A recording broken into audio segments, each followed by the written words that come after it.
We're good. All right, time being 5:15, I'll call the Infrastructure and Facilities meeting to order with a quorum of members present. Today is Thursday, August 8th, 2024. And with that, we'll move to agenda item number 1, approval of the minutes of the July 11th, 2024 meeting. Got a motion from Alder Watson to approve. Second from Alder Mertens. Any discussion? Seeing none, all those in favor say aye. Aye. Aye. Aye. Opposed? None. That passes. Move on to agenda item number 2, update presentation by Becker Hoppy on the street and utility portion of the Wausau Mall redevelopment project. Awesome. I'm just going to go over there so I can see the screen Okay, better. yeah, sure. Sounds good. Give you a half a second. So, good evening, everybody. Thank you again for the opportunity to come back and present and discuss the downtown mall redevelopment project. I think it's been a little while since we've been back in here, and I think we got a couple new faces on the committee. So we'll just start with a couple introductions and a little bit of background on how we got to where we are today. So the city selected Becker Hoppy and SRF to help with the city's streets, infrastructure, utilities, streetscaping for the mall redevelopment project. So we're focusing on everything inside of the right-of-way, right? So not the private developments, but I'm working with them a lot, but really mainly focused on the streets, sidewalk, landscape design, streetscaping, and everything that the city's going to own or does own while this project's going on. So I think this first slide is always kind of unique, right? So it's got Becker Hoppy's building in it right in the bottom center, kind of the white top of the roof, and the mall is the backdrop, right? So it's right in our backyard, literally. This one always hits home for us a little bit. We've got some of our senior staff that's still in the building that worked on building the mall, right? So putting the mall up in the first place, and now it's come full circle. They say that's a sign they need to retire, right? But when you have projects that you're working on full circle. But no, really, it does hit home for us. It's something that we're passionate about, just being part of the downtown community and being part of the design moving forward here. So. Again, Becker Hoppy is working on the city streets, utilities, sidewalk, that type of stuff, all those hard surfaces, where we've got SRF on board to help us with all the fancy stuff, right? The streetscaping, lighting, electrical, irrigation, and those facets of the project. So with that, I know this information's in your packet. We did change it a little bit, just added more detail to it. But for the most part, I think everything you guys got, there shouldn't be any conflicting data. So you can go to the next slide, DJ. About myself, I'm Matt Grawn, Vice President at the firm. I've been at Becker Hoppy for 17 years doing these types of projects, right? Municipal streets, roadways, utilities, through all the Wausau area, along with some of the other divisions that we work on as well. So with that, I'll turn it over to Sean. Yeah, thank you. I'm Sean Jurgens. I'm a landscape and urban designer at SRF, and just happy to be on the team here and work with Matt and Becker Hoppy. As he said, responsible primarily for streetscape and landscape design. Electrical, a little bit of stormwater coordination, and just kind of overall project design. Thanks, Sean. And Sean's been a great resource for us and working on multiple projects. It's nice to have that continuity built in. And then likewise, we're working with city staff and WAS a ton on this project just to make it happen. It's a team effort, right? It takes a lot to make it happen. And I think we've been getting along great and working well with the whole team as a whole. So. Just a little bit of project summary. So this is kind of where we are today, right? Phase 1 of the project is complete. This is stuff that got constructed last year in 2023. So the picture on the left-hand side is 2nd Street, something that's worked out really well and just a huge milestone in the project, kind of giving us some more connectivity downtown, really focused on getting traffic to the Imaginarium, home furniture, and opening up that corridor. It's a little bit greener today. This photo is a little bit staged. We had a few more parking stalls since this, but really kind of shows where we are today. The T-wall agreement's in place. That's an awesome step for the city, right? We've got Block 4 under development. RC Pavers removed some of the soil on site and got ready for excavation. Again, Block 4 is underway with Stevens Construction, and we're focusing on the Phase 2 of the design right now. So this is everything else to kind of serve that area downtown. So again, streets, utilities, streetscaping, that design's all in progress, and we're anticipating construction in 2025. You can go to the next slide, TJ. So this again just shows some of that 2nd Street construction. It's more than just 2nd Street, right? We also did a bunch of utilities to serve the rest of the area. You'll see some blue and green lines here, kind of cutting in front of the Imaginarium and going to the north down the new 3rd Street. What you don't see here are in some darker lines is underground stormwater detention. That's going to serve the whole site as a whole. So we've got all that infrastructure in place already. We've got a little bit of water main and sanitary work to do yet on some of the surrounding areas, but really got a lot of this infrastructure in already. So now, like, what's next, right? So this is everything that's coming down the road in 2025. In your packet, you'll see there's some dates associated to each of these phases, and just paints the picture on what we're going to be doing in 2025. We'll start right up in the top left. I think that's a good spot to start on Washington Street. So everything that you see in these rainbow style colors here is going to get reworked or constructed, reconstructed in 2025. So we're going to be starting in front of the Pennies ramp, working our way down Washington Street to the east. A big reason for a lot of this work is we need to do improvements to the underground utilities in this area. So big focus of that is the sanitary sewer, just with new developments and new needs. We need that sanitary sewer a little bit lower, a little bit bigger, just to support these new developments. So you'll see some of that moving forward here, and that's really what's driving a lot of that. Along with just the street use is different. We're going to be switching to two-way traffic on Washington Street, where it's kind of one-way and merges at 3rd today. So the first portion, we want to start weather pending in early April, mid-April with that part of the work. Work from west to east. Try to get that 2nd Street intersection open as fast as we can, even if it's in gravel for a short time, to keep traffic coming in and out of that Imaginarium. We'll work up to 3rd Street, again keeping 3rd Street open from the east half of the project, so traffic could still come downtown, still serve all those businesses in that area. And then continuing working east from there, shutting 3rd Street down for as short a time as we can, again just to minimize those impacts. And then once we get on the east side of 3rd, it's a little bit easier when we've got a little bit more control with traffic flowing through there. Yeah, go ahead. So I noticed there's orange on here. Yeah. What's the orange? The orange, we've got some colors laying underneath each other, so we'll get into that in just a second. The next slide kind of shows some different pavement materials and some of that too. So I know this is like phasing over different pavement materials and all kinds of stuff. So we'll touch on that in just a second too, but good question here. One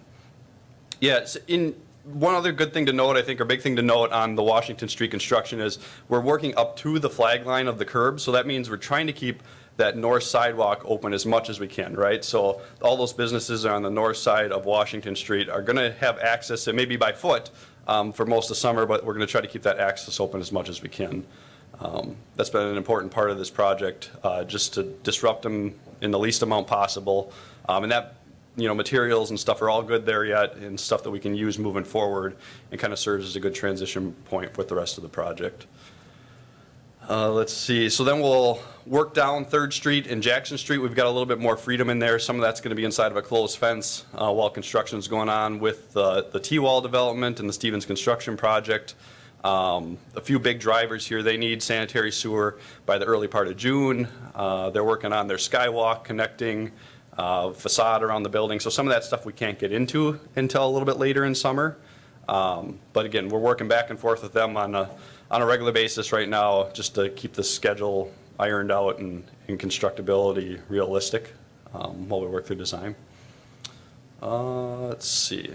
I won't get into the nuts and bolts of all the details and notes on time frame, but really the main goal here is we're starting mid-April, pending weather, and trying to finish up by September 1st. So next slide, TJ. So this one gets into those different colors that you mentioned, Sarah.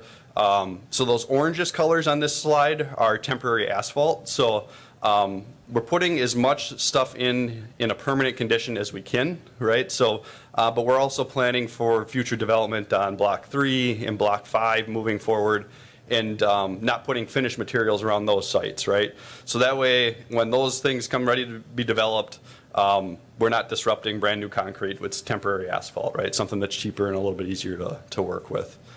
There's a few things we're still going to try to put in, some light poles and some utilities, to support all that underground infrastructure, to support the streetscaping long term, but those final pavement surfaces will be temporary.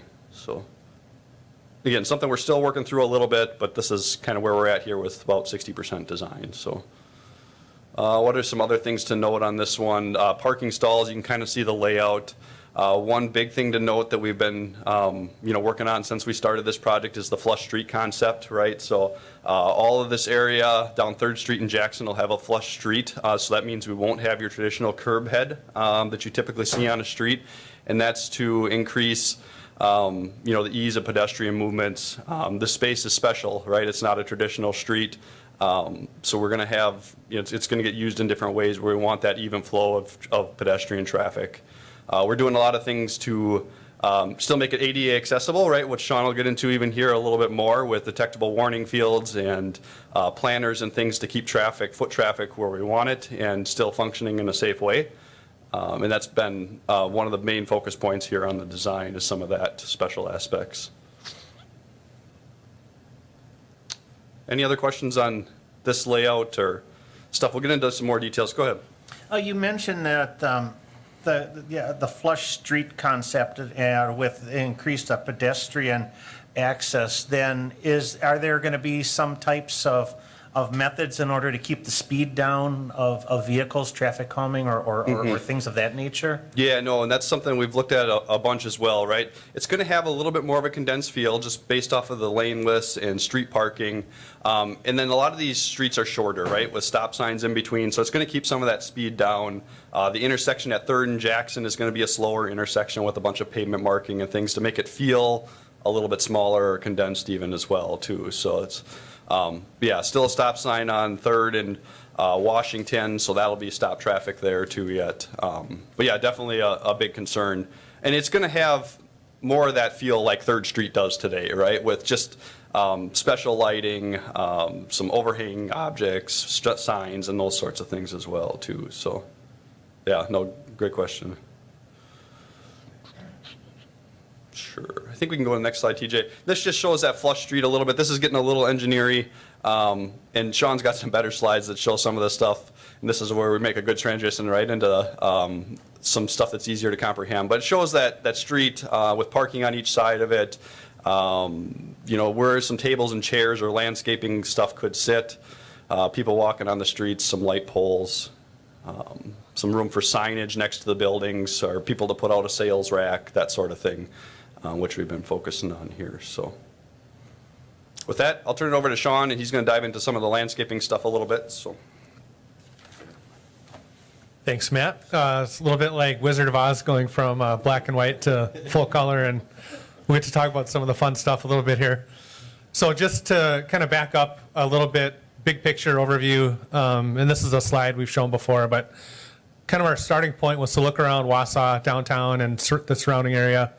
And what you see in kind of the dark orange lines on the streets, that's where you have your existing streetscape in downtown, the traditional historic streetscape. And then kind of at the peripherals with River Life Park and Riverside Park, some of the other natural materials, and obviously the river itself is a very important part of town. So just a little bit of the context. And then the mall project itself there on the left side. And on this map, north is to the right, just for reference. Go ahead. So again, just kind of an overview. This really shows the vision for the entire area.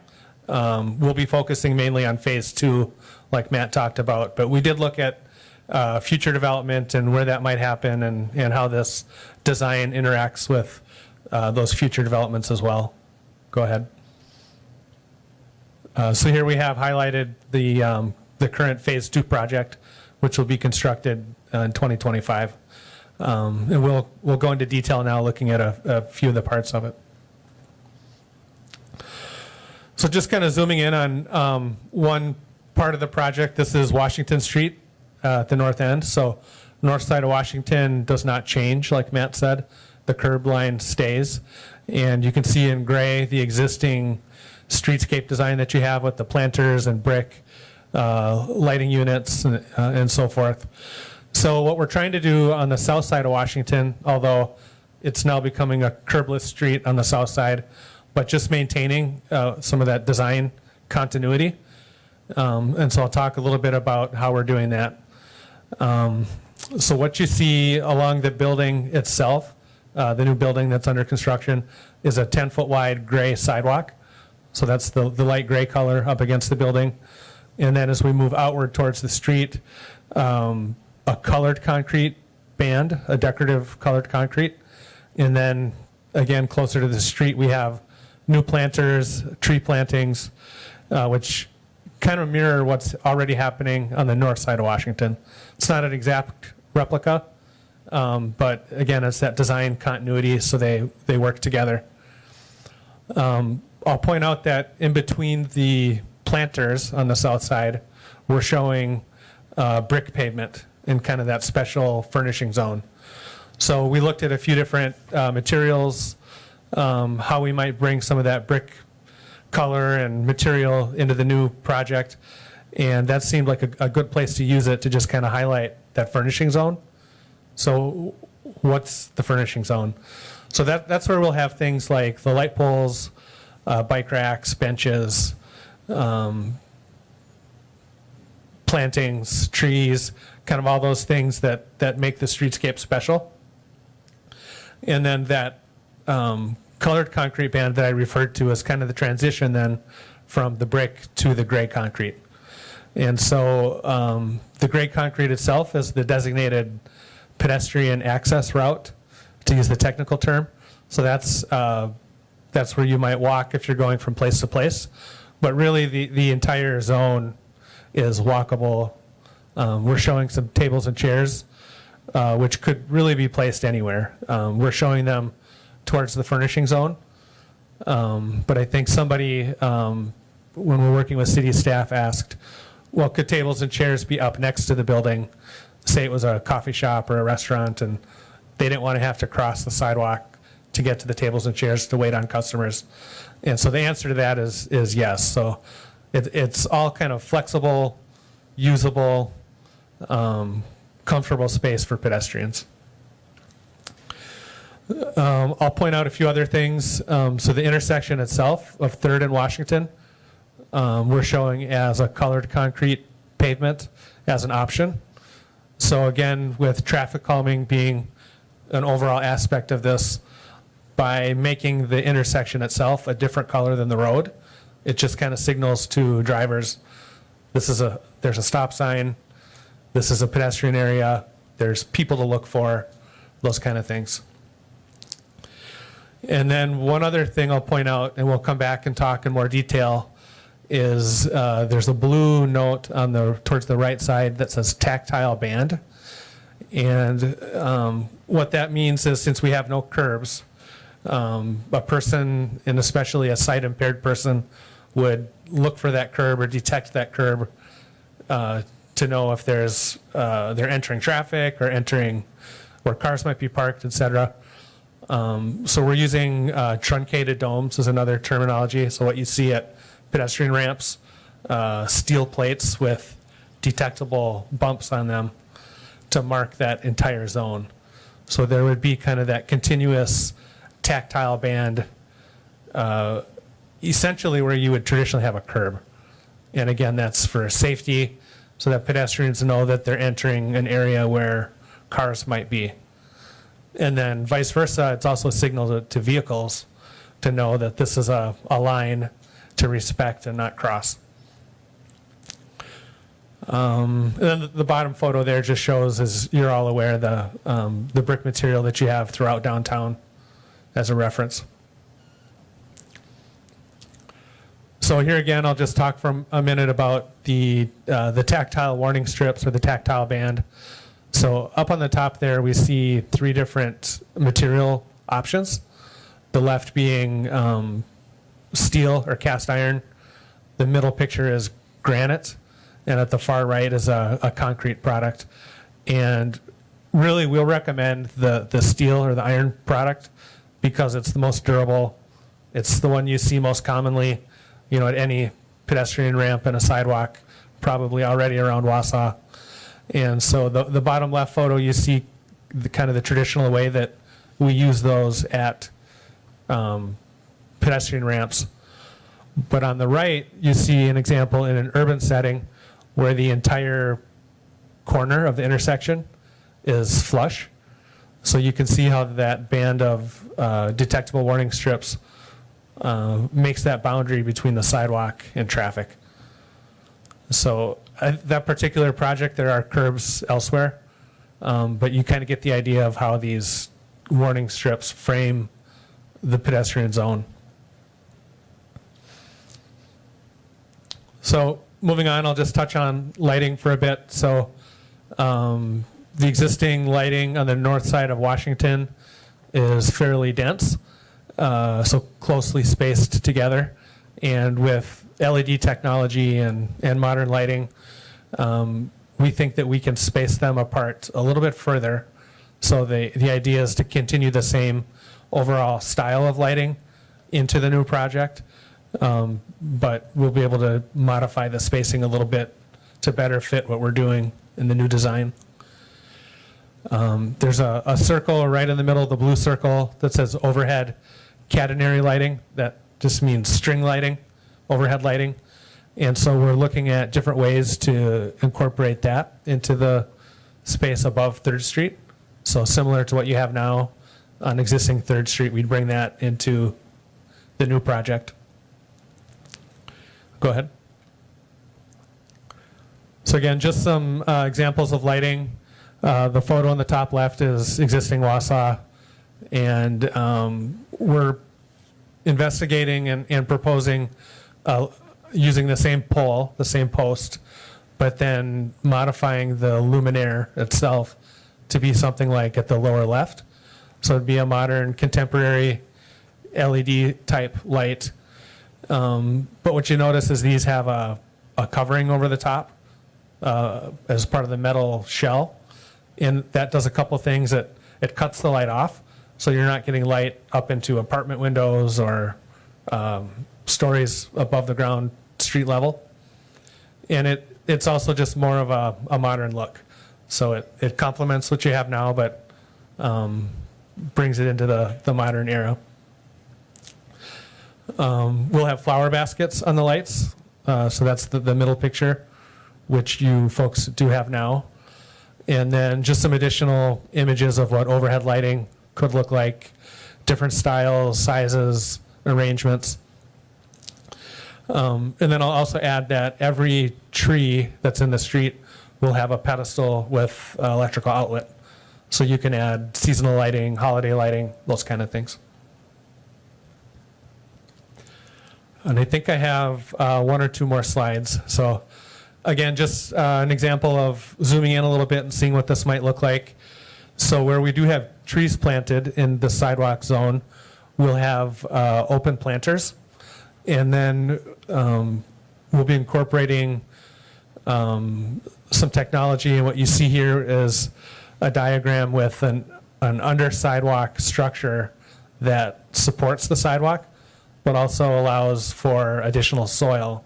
So those trees really have a much, much bigger area to grow roots, and it protects the sidewalk so it doesn't get damaged, and then the trees live much longer and are much healthier.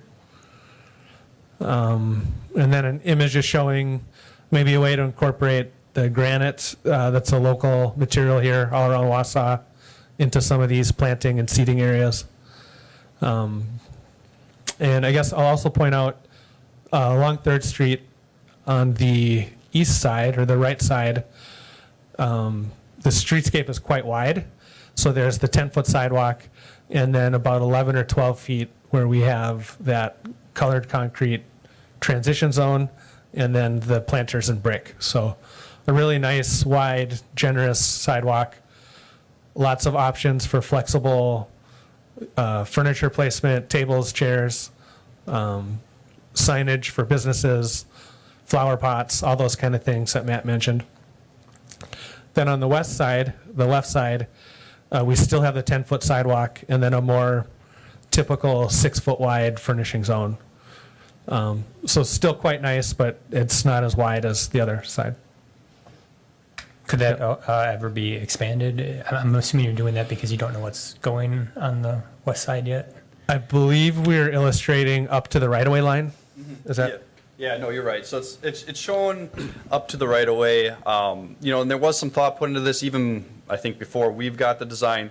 But I think you still have a 10-foot sidewalk there, right? Which could get used in multiple ways, right? It's still doing a couple things that, the existing Third Street doesn't do. It's got the planters on the outside really protecting somebody sitting in a chair or something like that from oncoming traffic, too. So you do have there's more space there than there is on the existing walks that you see today. So the use is kind of up to be determined, right? Depending on what goes on Third, so.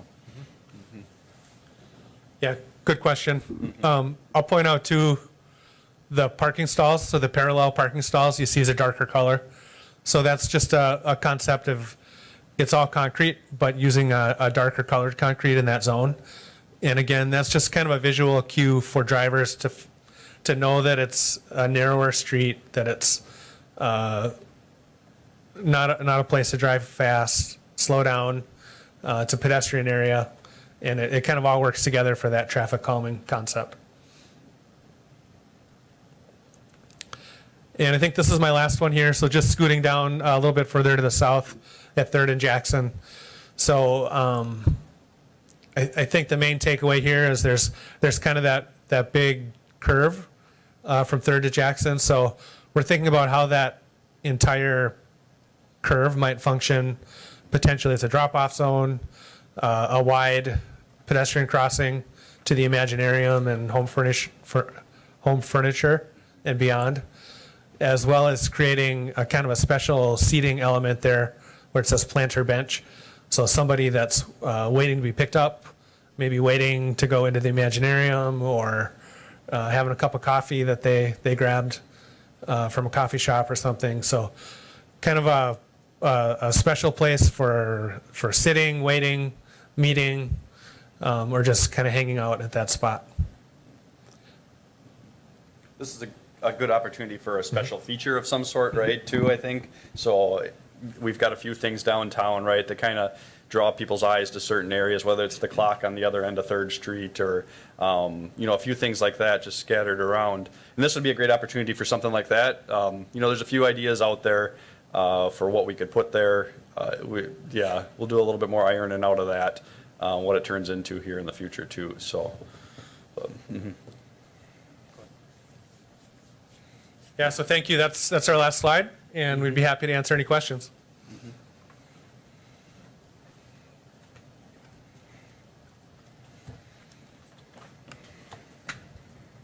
Thanks, guys. Yeah. Questions, comments? Sir?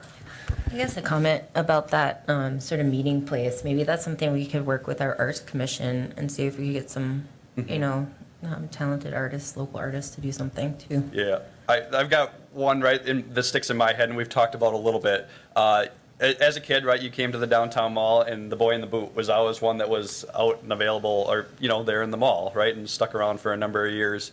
And from what I've heard, that's in storage. I think the county owns it today, or the county's taking responsibility, or the parks. I don't know. They've got it in wrap someplace, right? But something like that, right, would be a great tie to the history of kind of downtown in the mall, but also be a feature, right, that kind of attracts everybody there too, and maybe that accented with some more landscaping and a few things. But yeah, open for ideas, right? I think on that one, moving forward, we got a little bit of time to iron that out yet, but I agree, something local like that.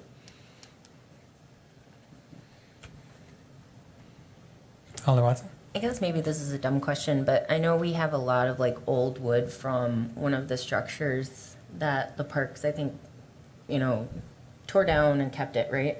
Could we incorporate some of that into the design down there? I don't know. It's just Like build a bench out of it Yeah. or some benches. I I don't know. don't know. Yeah, even focus on a certain area, yeah. Alder Neal? Yeah, the last, we heard, it was maybe 3 years ago, something like that, for me anyways, we were talking about using that wood to create a structure like on Barker Stewart Island, that kind of thing. And it was reported to us at the time that a lot of the wood is not in good shape. It's kind of, decrepit. So there might be some salvageable for, like what you're talking about, but I don't think there'd be a lot. So Good to know. Jamie would be the person, though, that definitely know. Yeah, we had Jamie in on one of our last meetings too, just to bring her up to speed a little bit on what's going on too, so. Okay. Anything else? So I think just moving forward, the plan would be to, finalize these plans. I don't know, looking to this, see if this committee would like to review those final plans again, and then get out to bids in January. Hopefully, get stuff completed and get early bids for early 25 construction. Kind of the time frame we're looking at. I think that would be the correct way to go. Bring it through us and we'll go to council then. And we're also looking at, coordinating with the downtown businesses and having some meetings with them, and 'cause that's going to be a vital. Yeah, and our organizations too. Wausau events, We'll work with the River District to Yeah. maybe have a meeting with them. And then obviously the specifications will be based around accommodations to the downtown businesses. That'll all be worked out with engineering and Becker Hoppy and SRF. Yep. Okay, Awesome. thanks, guys. Thank you very much. Yep. Thanks. One question I had about the downtown, I don't think there's something, it would be nice to have like a little, like, this is the plan thing, like, on the fencing. So if residents did have questions, I don't know if, last time I checked, I don't think there was anything, but just saying, like, this is where we're starting, and then this is what the road's gonna look like, and, A banner or something.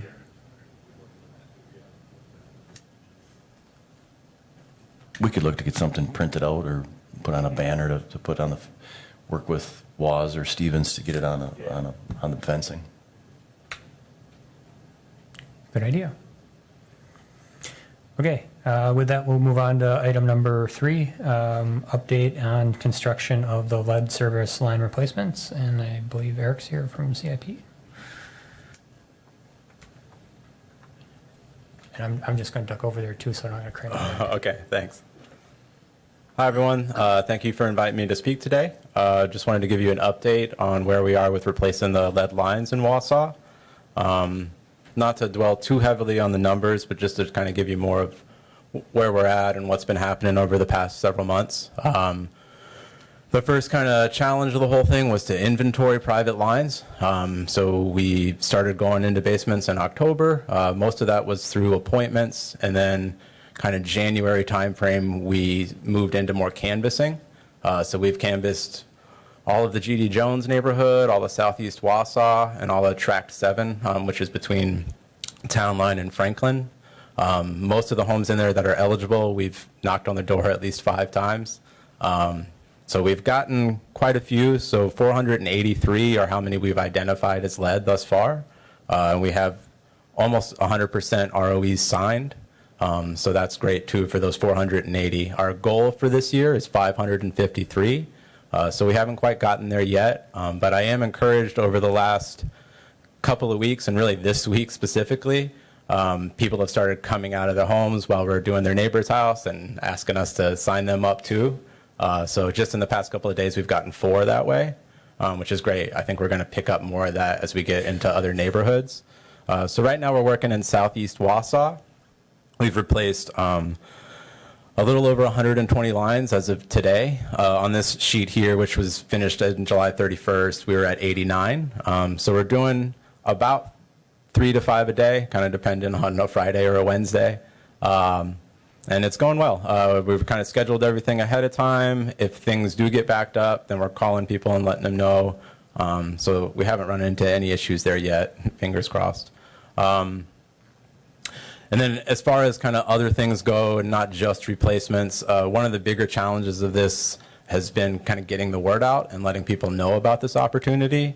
So canvassing is one effort, and as you can see on the survey there, actually most of the people who've heard about the program is because somebody knocked on their door.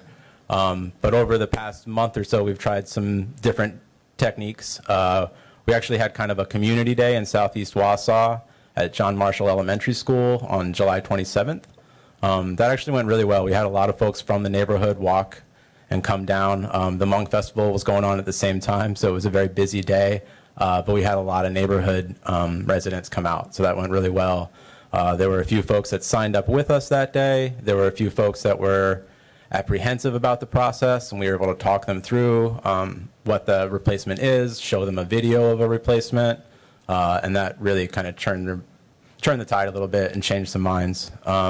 I've also been attending neighborhood meetings over the past month. I've been to 4 in Worley Park, a couple in the G.D. Jones neighborhood, and then also in Southeast Wausau on Monday. Again, those have been excellent opportunities to talk directly with residents, and that's gone well. I'd like to continue that. I think we're going to try to do more community days, maybe smaller versions of them as we move into different neighborhoods. It was just a really good way to get people to come out. So other things to point out.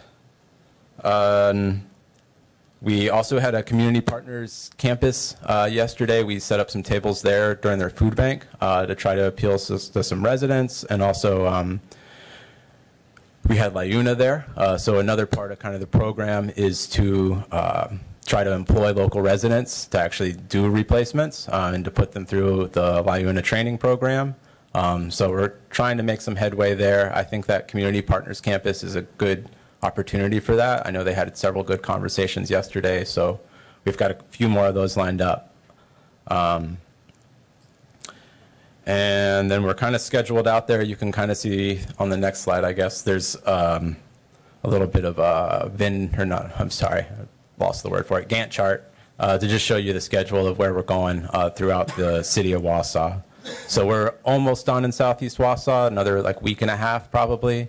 And then we'll be moving on to Tract 7, which is there between Town Line and Franklin, and then over into the G.D. Jones and Worley Park areas. So that's our update for now. Is there any questions?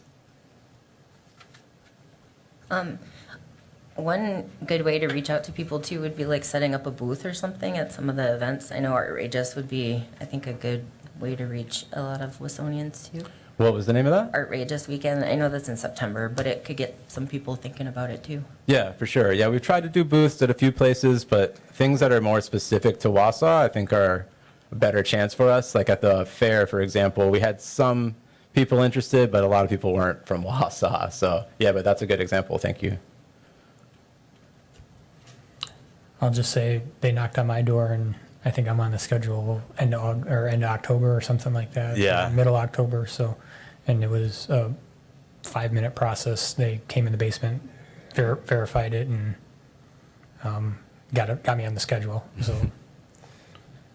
And I did the online form, Oh, and good. it was really easy. So, I mean, if a resident clicks on that, it seems like a really easy process. So, Yeah, no, that's good to hear. So that's what we've been trying to do, is kind of highlight that you have the option to just send in a photo, because a lot of people don't want people in their basements, or they're busy. So we understand that, and we've been putting that on the door hangers as kind of a way to appeal to folks.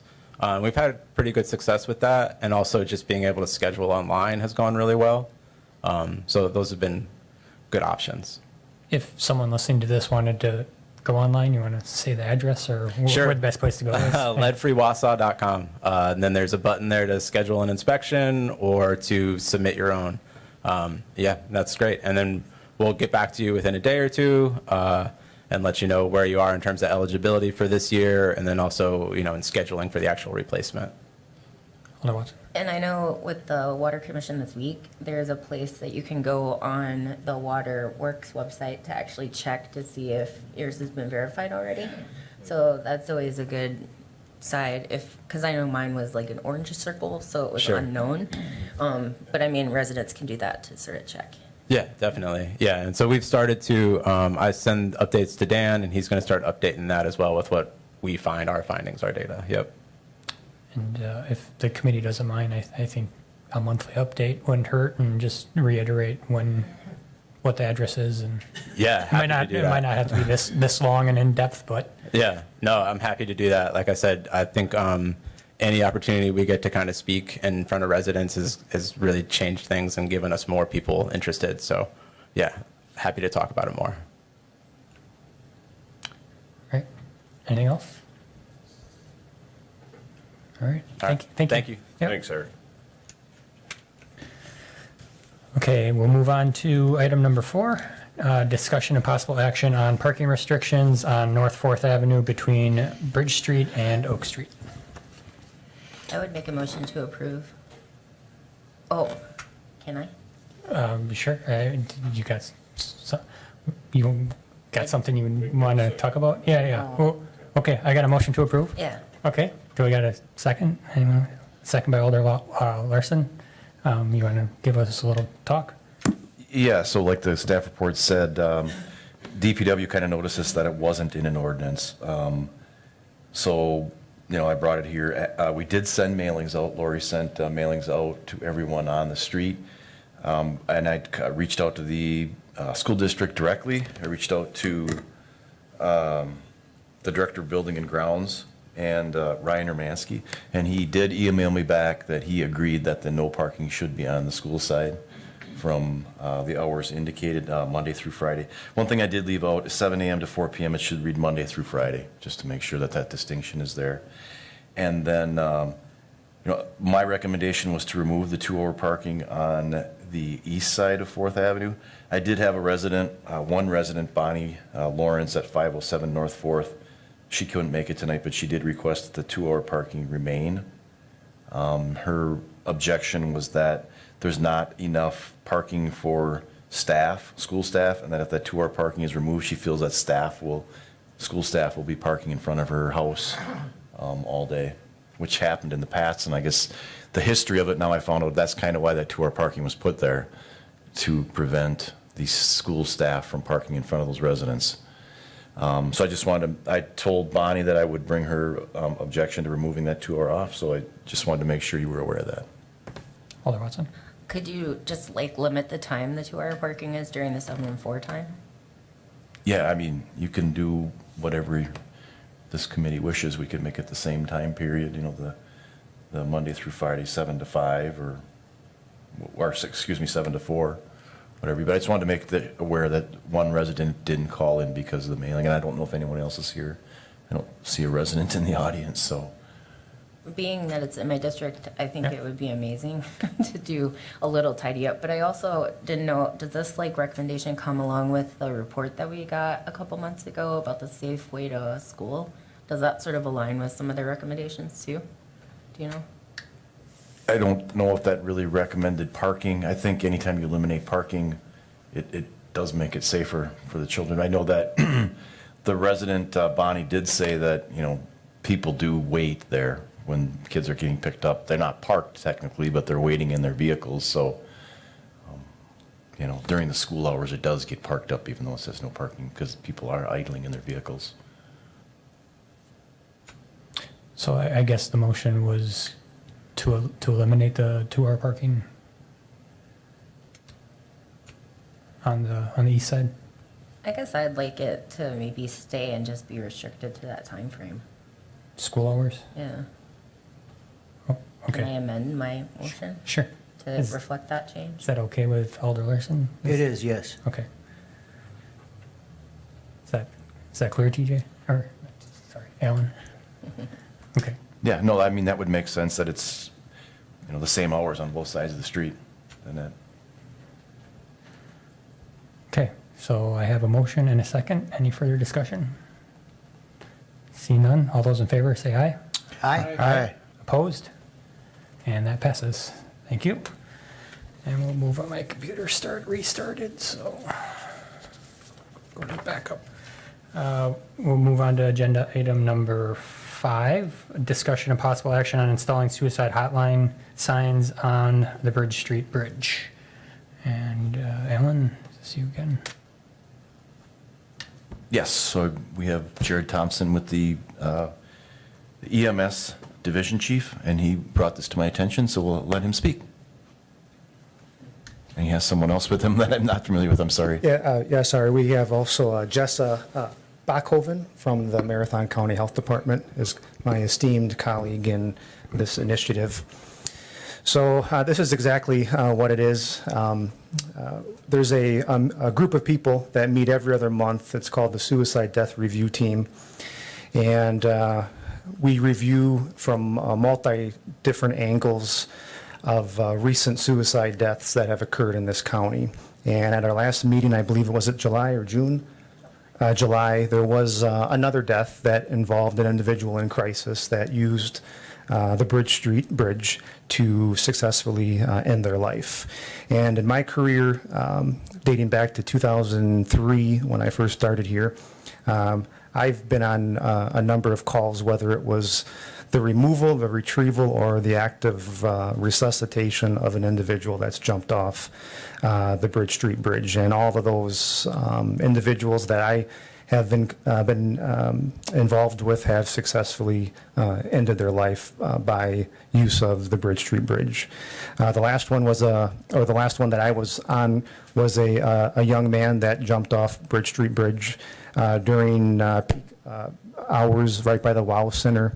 A number of people witnessed the jump, and he successfully ended his life as well. So our goal is to place signage on the bridge, on both sides of the bridge, and then two sides towards the middle and the highest peak of the bridge that offers an individual in crisis that is planning on using the bridge to end their life some sort of hope to reconsider that act before they follow through with it.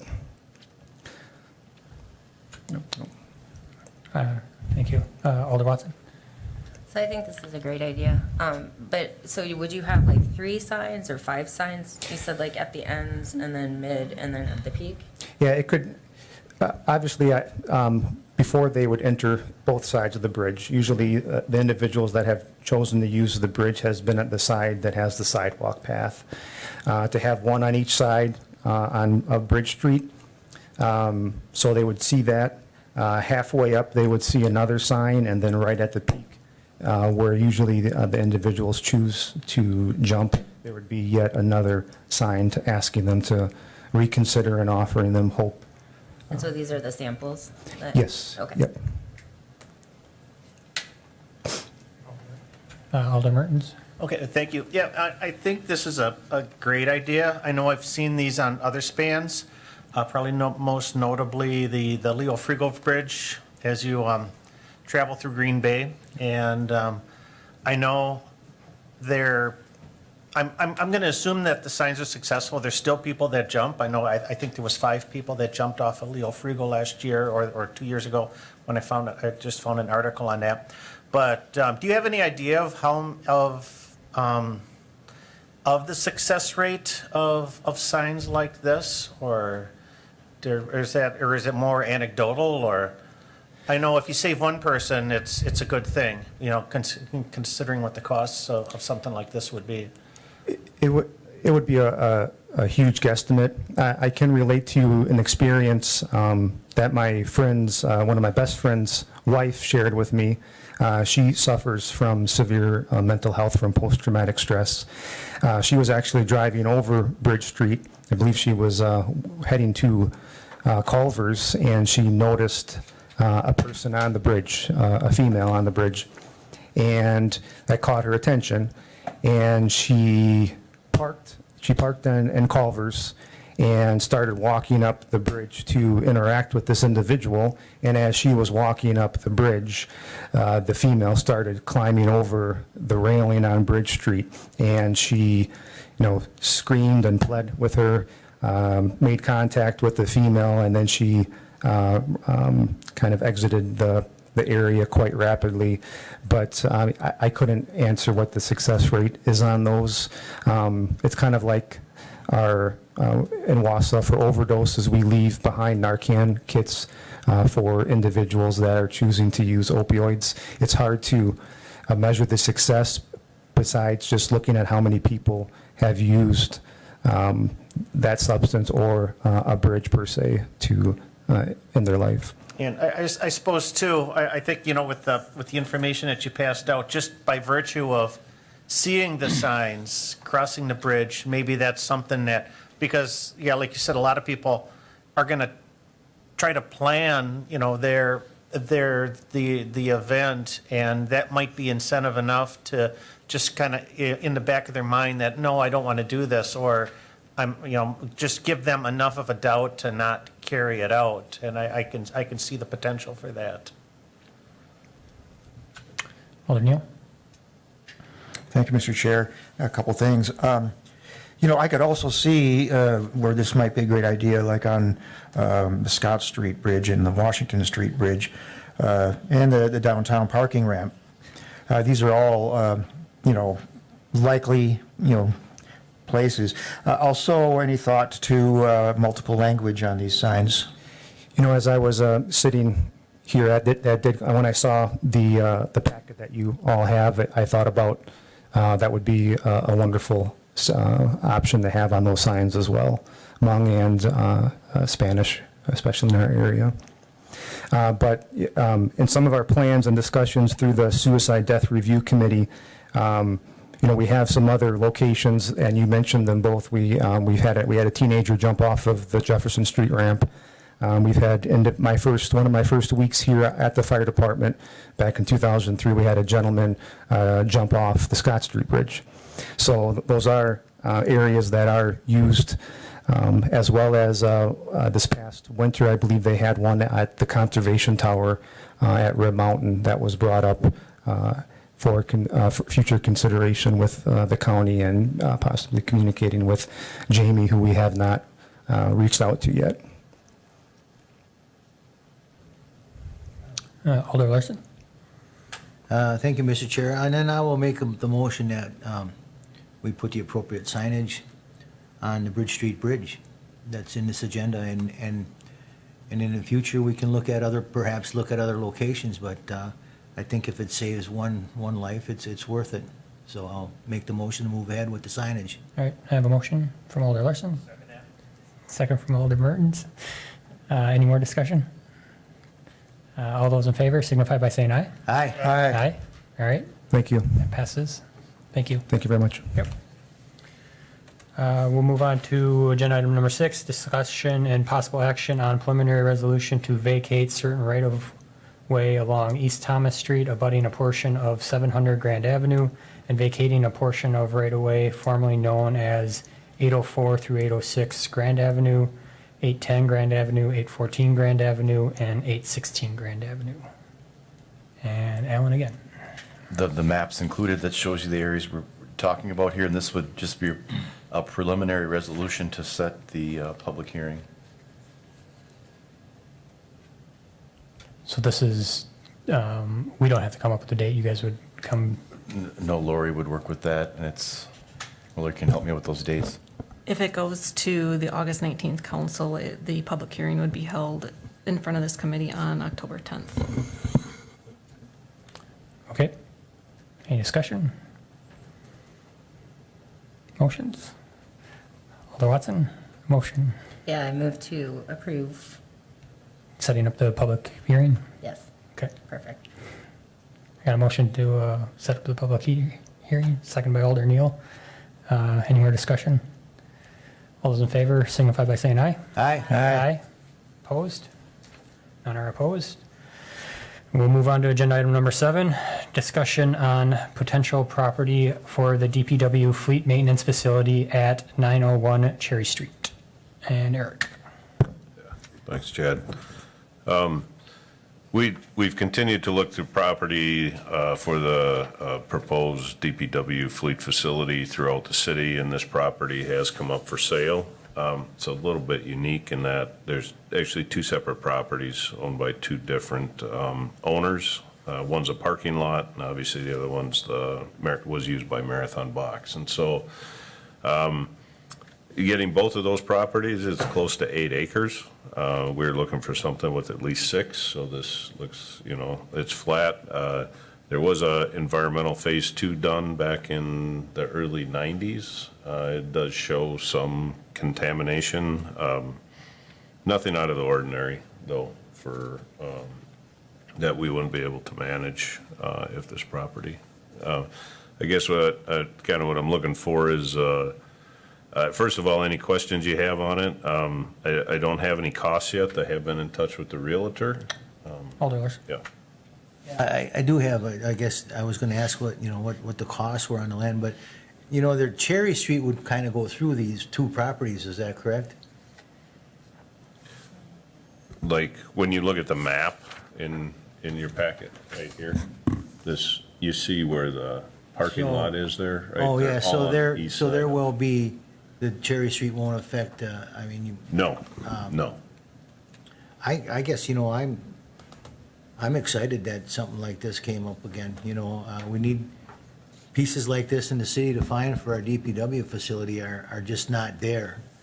You know, and moving forward for this project, I mean, we spent how much time on that other one and came up empty-handed, you know, I Right. think in the, you know, in good faith to keep moving forward, that we look into what the cost of these properties are. And my second question is another question would be, you know, we spent a lot of money on Barriotis.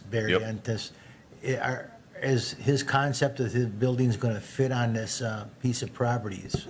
They will. We might have to have a little bit different configuration, but the buildings that he's designed and, you know, they would fit on this property. This is actually has a little bit So more we wouldn't have to space. go through that process and spending all that money again for a new. Correct. new We would have a analysis. little bit of redesign, but I mean, like the building design that's already been done, that will remain the same. So it would be pretty minimal. Okay, then, I would just make the motion for the engineering department to go ahead and further pursue this. Okay. I got a motion to direct staff to move forward with this. I'll second that. Second by Alder And Watson. then I have a couple questions. Yep. too. So the included like contaminants were Mm-hmm. put in there. That report was done back in the 90s. Right. How do we feel about it? I think it's a good baseline, but definitely through, you know, once we get the pricing and stuff, I think that we would ask to do a little bit further investigation there. And then really maybe dig in a little bit further if there's anything else been done over the years. We haven't spent a lot of time on it, but if this committee thinks this is a good option to move forward with, we'll continue to pursue it. And then my other question is, when you get to the like numbers part, I do think it's valuable to loop finance in. So if we can like talk finance and infrastructure and discuss that in closed session at the same time, I think it would kill two birds with one stone. That's a great point. We can make sure that when it does come, that we'll kind of have a joint meeting for that. Okay. If only we had the chair of finance. Any other discussion? I'll just say, is this the property that we looked at for economic development a year Yeah, ago, I a year and a believe half so. ago? Yeah, Yeah, I'm seeing a nod, okay. yep. So we're a little familiar with the property. All One right. more thing, Oh, there's hold on, listen. nobody really else looking at this. I mean, it's been probably vacant for a long time, but I mean, I don't mean to drag our feet, but I don't want to see this slip out from under us either. Right, talking with the Realtor, I think he's had some inquiries, but nothing where somebody's asked him to put numbers and stuff together, so I don't. But he is working on it right now. The last time I spoke with him was about a week and a half ago, and so he was gonna work with both property owners to come up with a offer, so. Okay, thank you. Okay, I got a motion and a second to move, direct staff to move forward on this property. Any further discussion? See none, all those in favor say aye. Aye. Aye. Opposed? And that passes. All right, and we'll move on to agenda item number 8, presentation on CIP infrastructure project summary to be submitted for the 2025 budget. Alan? Yes, so I'm not going to have a big fancy presentation here because you have it in your packet. I guess I'm just going to go off the packet here and maybe highlight. It's the same form you've seen in the years in the past, just kind of outlining, if we start from the beginning there on the first page, outlining the DOT commitments, and then the street improvements, which were brought to this committee and approved to move forward with Cherry, Randolph, Fulton, first, which goes along with Fulton, and then the Second Street. It also shows you where the funding's coming from. You can see TID 3 is picking up some of those streets. If the TID isn't picking it up, it goes to the 2025 budget on the right-hand column. So as you work down, you have parking improvements, trees. The parking improvements, that would be the YMCA, but that's a TID. Asphalt paving, last year, that was bumped up to $600,000. I kept that number the same at $600,000. That's really helped out our streets. Just also to note, the the annual sidewalk replacement contract, traditionally it's been, the last several years, it's been $150,000. we've been falling behind on complaints, and this year with that 150,000, we could not do all the complaints we had. So I'm proposing to bump that up 50,000 to 200,000. If we go to the second page, or on the back side, if you look at the storm sewer costs, I just want to point out that we have a really large storm sewer project this year on Randolph Street. The big, there's double 72s that run across the road there, down by, what's the, Regal Beloit? Right, almost at Burek, and those are failing. We've had road collapses there, and that's one of the reasons this project is moving forward. But those are deep, they're like 20 feet deep, double 72s. We may go with a box, we're still a big box culvert there. But it adds a lot of cost to this project. As you can see, we're at $890,000 of storm sewer in Randolph, with the majority of that being the replacement of that large structure. Other things to note, the concrete pavement repair project has been, in my mind, a great success here in Wausau. This committee and the finances put quite a bit of money in the past several years into rehabbing our concrete streets. And we've caught up on a lot of those streets. Thankfully, the TID 8 has contributed $350,000 in the last several years. And I'm talking with Mary Ann that can continue into 25, and then from 300,000 in the general budget, we'd have a $650,000 budget. To say that we've caught up on a lot of our maintenance in our concrete streets, and I think, moving forward in the coming years, we may be able to reduce that budget now that we've caught up. So then we have actually, I don't know if there's too much more to go over here, but then you get on the bottom, there's the water main and sanitary sewer that is associated with these street reconstructions in the downtown mall. That's not the general budget. That is either out of the utility or the TIDs also. So the bottom line on the bottom, you'll see the totals where we'd be at. So just as you look at the bottom numbers, the total request is roughly 16,500,000. Just for reference, the 24 budget was about 15.4. And then the general budget, which come out of the general budget for 24, was about 4.6 million, and this year we're at about 4.7 million. So the budgets remain pretty much the same. So I guess my request is that this gets moved to finance to see, if we can move all these projects forward, or if this committee has any additions they want to make to this, but this is what we are proposing.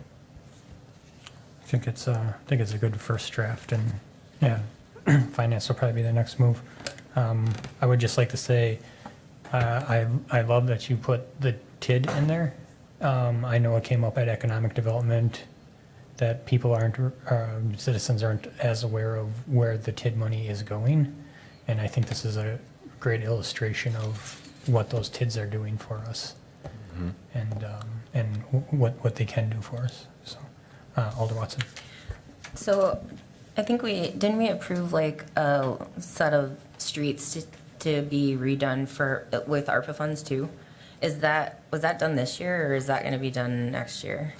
That was for asphalt paving, and those are being done. That was bid out. Okay, And so it wouldn't those are yet to be done yet this year.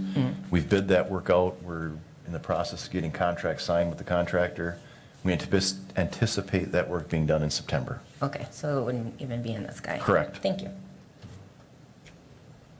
Any other questions, comments? Motion to move it to finance? Okay, motion from I'll Alder. make the motion to move it to finance. Okay, motion from Alder Larson, I'll second that. second from Alder Watson. Any other questions, comments?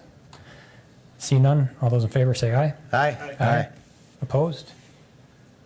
All right, and that passes, thank you. Agenda item number 9, discussion and possible action on the closing of 28th Avenue from Madonna Drive to Mary Ann Lane. And Alan again. Yeah, this is an update since this committee met in June. It was this committee's wish to, after I presented some options, was to close it in this winter. Well, Mother Nature kind of threw a wrench into that, and the date that I have recorded was July 13th. We received some rather large rains, and it actually lifted up sections of pavement on 28th Avenue and carried some of that pavement down the hill. And DPW has not made those repairs yet. They're rather significant. They've had the 28th Avenue closed since July 13th. So I guess wanted to bring this committee, do we want to keep it closed starting now? If they want to make some of those repairs, we're going to have to look into how to make those repairs and be quite significant. One thing I would say that if we do, if this committee doesn't say keep it closed now, we would get some public outreach out there to say, and we'd also bolster up the signing right now, with more road closed ahead and more permanent barricades. Right now, it's just kind of in a temporary state, so. I have Alder Larson. Thank you, Mr. Chair. I'm all for this. I mean, I looked at it and it's due to be repaired in 25 or 26, is that correct? Well, yeah, it's in the 26 budget, but I mean, if we close the road and, I guess the cost savings to not reconstructing up to 28th Avenue is, not reconstructing 28th Avenue will be realized. Eventually, I think we're going to have to make some permanent cul-de-sacs up at Marianne and 28th and make it a permanent closure, but that's not proposed till 26.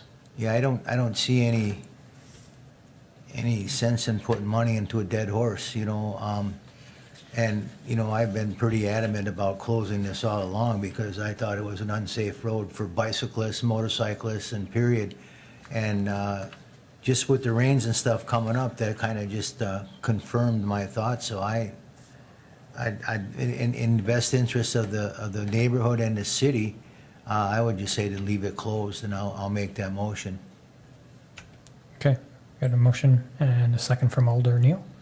Any more discussion? Alder Mertens. Yeah, do you know if there's been any, it's been closed for almost a month now, has there been any complaints or pushback from the community on that? Engineering received one call, and it was from an individual on 26th Ave, which, if you look on your map here, that would be, she was on 27th Ave. So her complaint was, some of the individuals go down we have road closures at West Wausau and 28th, saying road's closed, but some people don't believe that the road is closed or don't read the signs, and they go down 28th, and they get down there, and then there's the permanent closures at Marianne. So then they turn down Marianne, they go back up 27th. So her complaint was she's seen some increased traffic on 27th from Okay, people who are so not necessarily the closure No. itself, but we're seeing in the neighborhood more traffic. Yeah, and I think if we put some, I think people do that once, right? If you see roads closed, you go down there and it's actually closed, you probably don't do it again. So I think the longer it's closed, the less people do. But we will increase the signage and, road closed ahead so that people do see it. I Okay. did reach out and talk to the operations manager at the hospital, and, he's kind of been floating it around there, and there was no real objections from Aspirus either. Okay, So- well, that's good to know. And just to piggyback on that, it's my district, and I will say I have gotten one email about it, concerned about traffic on 29th, increased traffic down there. And I replied with, I believe there's more traffic down 29th right now because Maple Creek Drive is still open all the way to 28th Avenue. And with this future plan, I feel more traffic's going to end up going down 32nd as opposed to 29th. And they replied with, thanks for letting them know. And they felt better that there's a long-term plan that would not have the traffic going down 28th. So, any further discussion, comments? Seeing none, all those in favor of closing this 28th Avenue, say aye. Aye. Aye. Any opposed? All right, and that passes. And that brings us to adjournment. Can I get a motion to adjourn? Motion from Watson, second from Neal, second from, all those in favor say aye. Aye. Aye. Opposed? All right, we stand adjourned. Thank you.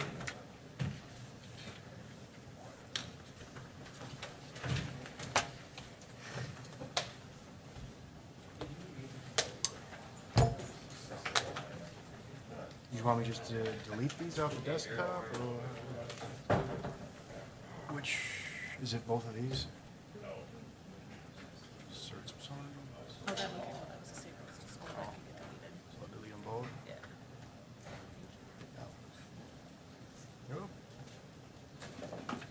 Thanks for coming. Thank you. Thank you. Yeah, my iPad reset, like, halfway through that. So it's good